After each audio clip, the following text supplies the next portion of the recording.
Thank you, Pixel Scene Media, for another opportunity to review a film. This time, I got to review Dracula 2026. So if you don't want spoilers, I strongly suggest you scroll on by. When a 15th century prince denounces God after the loss of his wife, he inherits an eternal curse and becomes Dracula. Let me tell y'all something. My husband and I just finished watching an advanced screening of Dracula.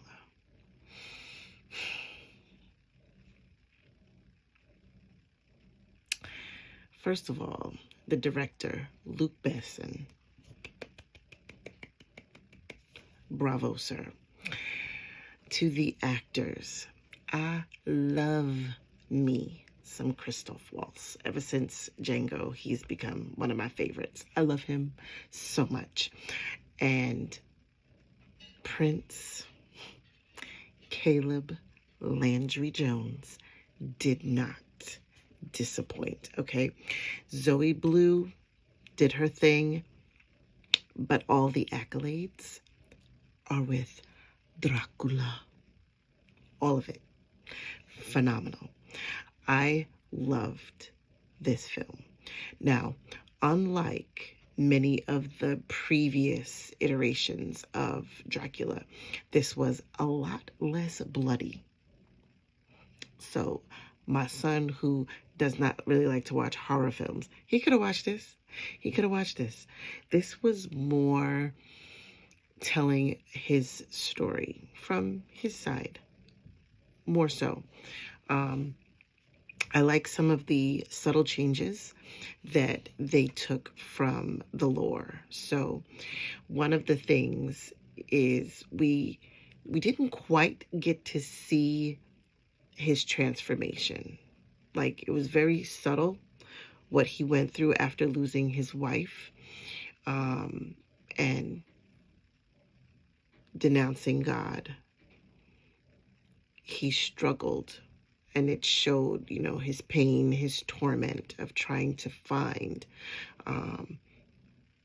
reclaim his lost wife.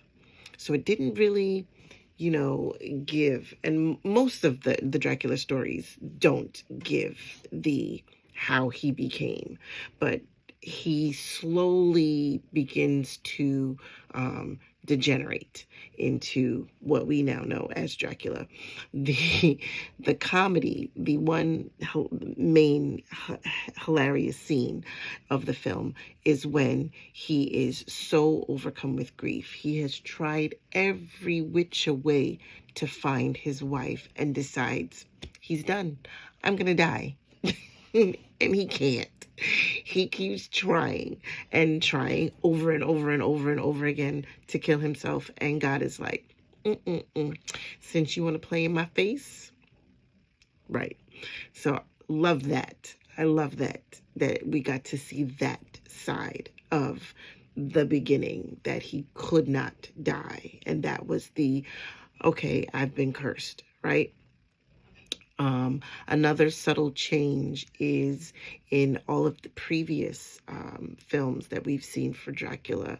It's always that Dracula can enchant the women, that he can, overcome them with his power.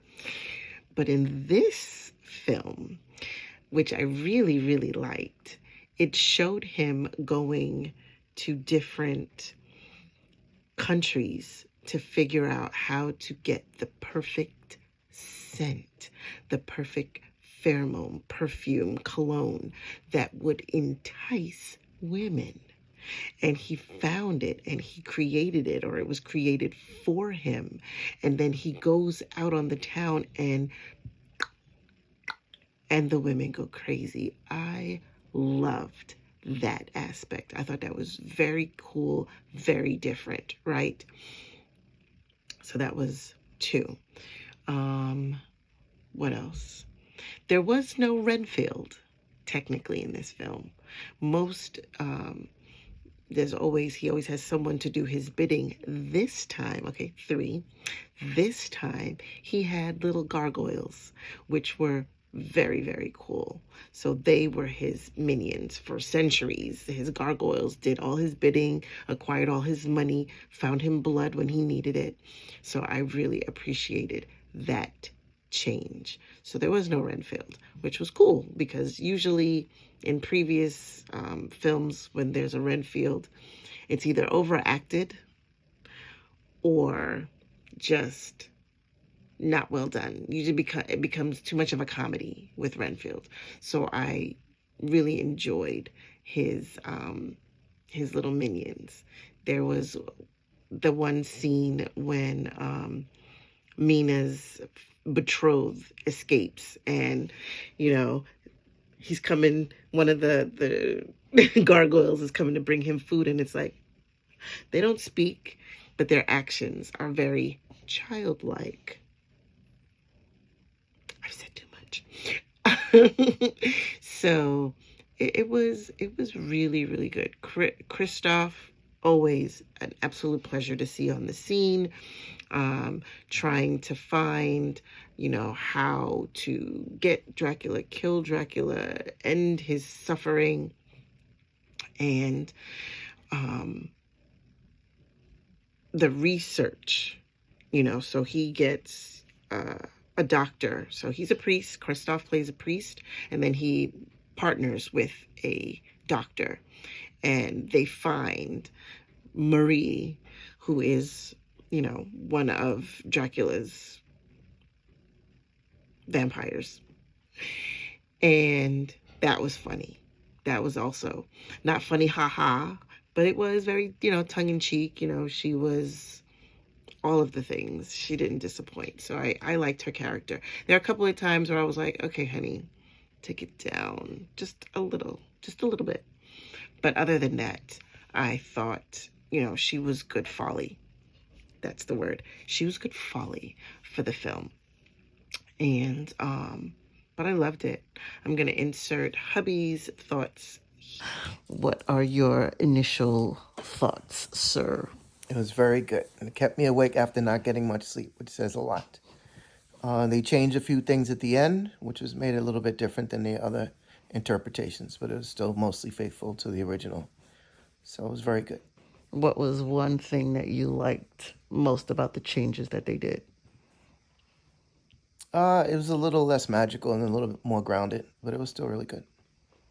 And what did you think of the lead, Dracula? He was excellent. Yeah, it was a good cast. And why do we like Christoph so much? He's always funny and serious too at the same time. So he was good. Thank you, sir. Who's gonna go see it? Who's seen it already? It's coming out this weekend, February 6th. Dracula. I forgot to add one important thing about this particular iteration. I just love that word, iteration. Sorry, that's the English teacher in me. It really focused on the love story between Dracula and his wife. Really, really beautiful. Just keeping with the theme and the notion that true love never dies. So it's beautiful. Yeah, that's it. I've spoiled enough. Go see it. If you love Dracula, if you love, the novel Bram Stoker's Dracula, if you've watched all of the Draculas, which I have, then you should go and see this one. It's no different. Go see it. You will not regret it. I look forward to seeing what you thought. If you have seen it, or if you plan to see it, or if you even enjoyed my review, drop it in the comments. You already know. Okay? Okay. Thanks. Love you. Bye.